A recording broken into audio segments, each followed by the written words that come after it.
Good morning students, welcome to online classes.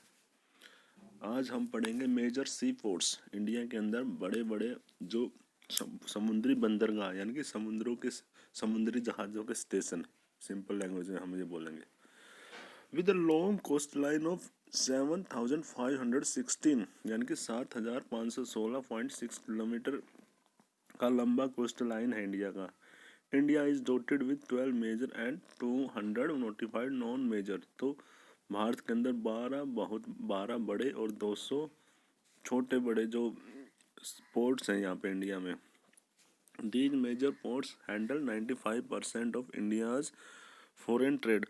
और ये जो जितने भी बड़े बड़े समुद्री बंदरगाह है, ये 95% भारत का जो विदेशी व्यापार है इन्हीं के थ्रू होता है। Kandla is in Kutch was the first port developed soon after independence to जो कांडला है गुजरात का कच्छ में, कांडला नाम का एक वो है समुद्री बंदरगाह है। वो भारत के आज़ादी के बाद पहला ऐसा पोर्ट था जिसको डेवलप किया यानी कि विकसित किया गया। और उसके बाद to ease the volume of trade, क्योंकि यहाँ पे व्यापार बहुत ज़्यादा होता था, तो इसके व्यापार का वॉल्यूम यानी कि मात्रा को कम करने के लिए उसी टाइम पे फिर मुंबई पोर्ट बनाया गया। क्यों बनाया गया? In the wake of loss of Karachi, क्योंकि जो कराची पोर्ट था पाकिस्तान में है, अब तो कराची उस टाइम पे इंडिया में ही था, तो दूसरा जो मेजर सी पोर्ट था वो कराची था। अब कराची चला गया पार्टीशन के बाद, पाकिस्तान के बाद, तो इसलिए मुंबई पोर्ट को डेवलप करना पड़ा। ठीक है।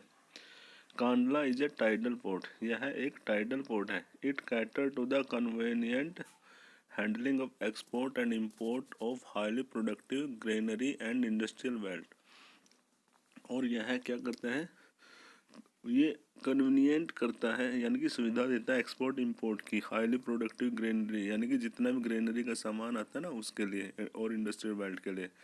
Stretching across the Jammu Kashmir, Himachal Pradesh, Punjab, Haryana, Rajasthan, Gujarat. तो इन राज्यों का जो ग्रेनरी का एक्सपोर्ट इंपोर्ट होता है ना, वो मेनली कांडला से ही होता है, गुजरात से ही होता है। ठीक है। Mumbai is the biggest port with spacious natural well settled harbour. और मुंबई है वो काफ़ी बड़ा पोर्ट है जिसके अंदर काफ़ी ज़्यादा स्पेस है, नेचुरली वहाँ पे जगह भी काफ़ी ज़्यादा और वेल सेटल्ड है, यानी कि वहाँ पे शेल्टर्ड काफ़ी अच्छे बनाए गए हैं। The Jawaharlal Nehru Port was planned with a view of decongest and Mumbai port and serve as a hub port for this region। जो जवाहरलाल नेहरू पोर्ट है, जो मुंबई पोर्ट का नाम, इसको अच्छे से प्लान किया गया था किस चीज़ के लिए? कि मुंबई पोर्ट पे डिकंजेस्ट यानी कि वहाँ पे भीड़ कम हो, and serve as a hub port for this region, और इस क्षेत्र के लिए एज ए हब का काम करे। ठीक है। नेक्स्ट है मरमागांव पोर्ट, जो कि गोवा में है। ये भी मेजर पोर्ट है। Is the premiere iron ore export port of the country. यहाँ से इंडिया का आयरन और का एक्सपोर्ट काफ़ी ज़्यादा होता है। This port account for about 50% of Indian iron ore export. Bharat का 50% जो लोहे के जो कणों का एक्सपोर्ट है ना, यहीं से होता है। न्यू मैंगलोर पोर्ट, उसके बाद है न्यू मैंगलोर पोर्ट, जो कि लोकेटेड है कहाँ पे? कर्नाटका में। Cater to export of iron ore concentrate from Kudremukh mines. यहाँ पे भी आयरन और का ही क्या होता है?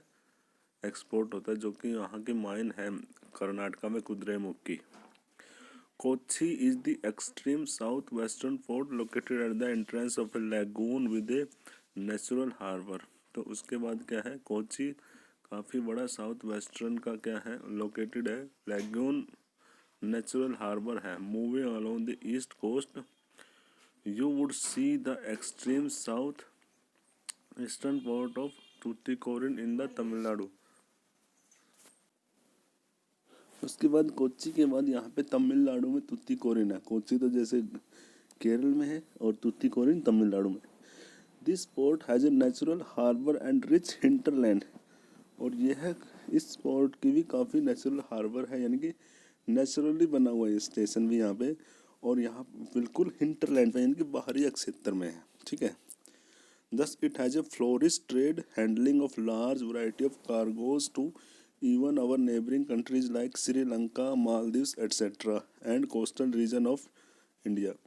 तो इस प्रकार यहाँ पे भी काफ़ी मात्रा में अलग अलग वैरायटी का कार्गोज यानी कि माल आता है यहाँ पे हमारे पड़ोसी देश है जैसे श्रीलंका, मालदीव्स और हमारे इंडिया का जो कोस्टल रीजन है वहाँ से। Chennai is one of the oldest artificial port of the country, और चेन्नई है वो कि सबसे पुराना और आर्टिफिशियल यानी कि कृत्रिम तरीके से बनाया गया पोर्ट है इंडिया का। It is rank next to Mumbai in terms of the volume of trade and cargo, और मुंबई के बाद यह दूसरा सबसे बड़ा पोर्ट है जिसके अंदर काफ़ी ज़्यादा व्यापार होता है। Visakhapatnam is the deepest landlocked and well protected port.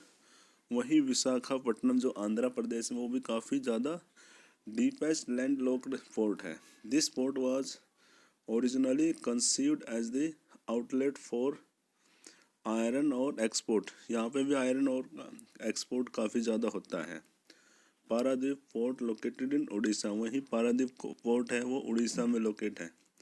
Specialist in the export of iron और, यहाँ पे भी आयरन और का ही क्या होता है एक्सपोर्ट होता है।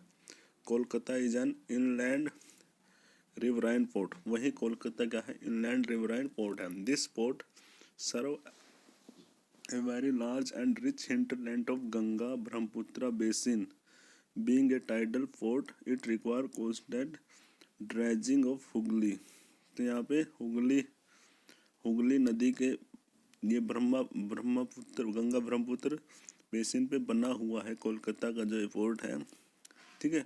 Haldia port was developed as a subsidiary port, और यहीं पे हल्दिया पोर्ट है जो कि इसका सब्सिडायरी यानी कि इसका सहायक पोर्ट बना हुआ है in order to relieve growing pressure on the Kolkata port, जिससे कि कोलकाता पोर्ट के ऊपर प्रेशर कम हो, ठीक है। तो ये हो गया आज हमारा मेजर सी पोर्ट। और आपने क्या करना है, ये आपने करना है इसको मेजर सी पोर्ट को अपने मैप में लोकेट करना है इनको, ठीक है। क्लियर है ना स्टूडेंट्स। नेक्स्ट है हमारा एयरवेज। दिस एयरवेज इन यानी कि हवाई यात्रा, हवाई रास्ता।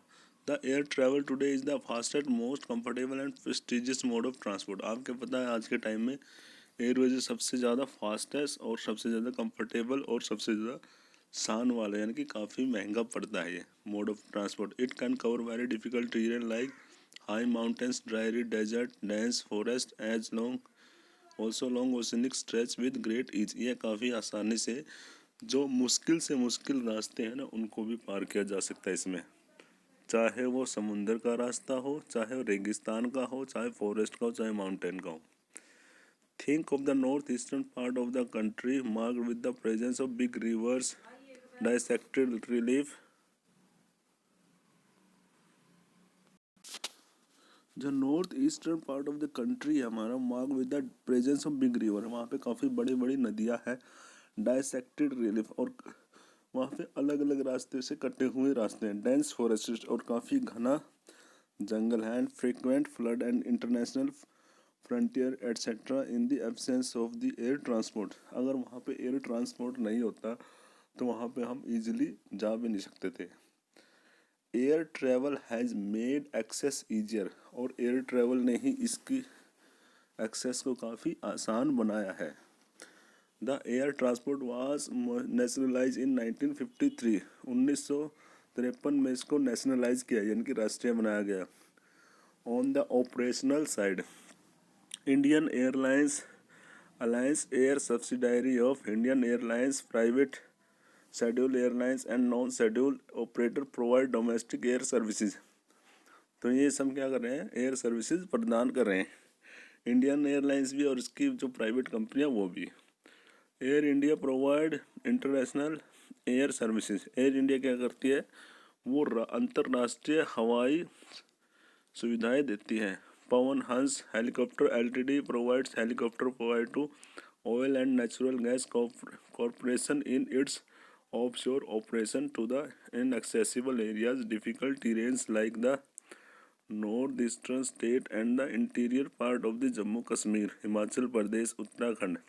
तो इस प्रकार से जो हमारे डिफ़िकल्ट रास्ते हैं वहाँ पे एयर इंडिया क्या करता है, प्रोवाइड करता है ये air services. Indian Airlines operation also extend to the neighbouring countries of South and South East Asia and Middle East. और इस प्रकार इंडियन एयरलाइंस जो नॉर्थ ईस्ट, साउथ ईस्ट के, एशिया के और मिडल ईस्ट के जो हमारे नेबरिंग कंट्री वहाँ पे भी सहायता प्रदान कर यानी कि सुविधाएं प्रदान करता है। तो आपने क्या करना, find out the name of the countries connected by air Indian airlines. Indian airlines से जुड़े हुए जो भी कंट्री हैं उनका आपने पता लगाना है। Air travel is not within the reach of the common people, it is only to the north eastern state and special provision are made to the extend the service to the common people. तो Air India air travel है ना, वो केवल आम आदमी की पहुंच में तो है नहीं, यह केवल नॉर्थ ईस्टर्न स्टेट के लोगों को स्पेशल प्रोविज़न दिया गया जिससे कि वो क्या कर सकते हैं, एक्सटेंड कर सकते हैं, इन सर्विसेज का फ़ायदा उठा सकते हैं। ठीक है, तो आज आपके लिए यही है होमवर्क कि आपने देखो ये मैप में स्टडी करके ये मेजर पोर्ट और एयरपोर्ट का आपने पता लगाना है और उनको आपने लोकेट करना है किसमें, अपने मैप में, और with the state name of the state. ठीक है स्टूडेंट्स।